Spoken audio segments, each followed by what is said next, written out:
su pagada. ¿Cuándo me vas a pagar del alquiler? Pero ya son 3 meses y nunca me pagas. Todo el día me dices, olot semanita, y ya se pasaron. Es que no tengo plata, ¿de dónde voy a pagar, pues? Pero tienes que ir a vender tu supicuna si quieres, pero a las esquinas. ¿Cómo voy a vender eso? Pues cachico, concha su vida. Encima tu casa está queriendo caer, se está goteando agua por todos lados. Mira, ve. Esa plata que tú me ibas a pagar, yo iba a usarlo para hacerle mantenimiento, pero como no me pagas, ¿qué voy a hacer pues?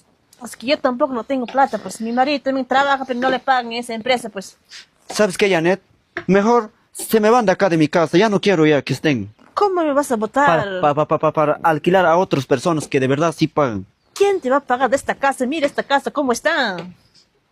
Pero Janet, mejor una cuboteadita.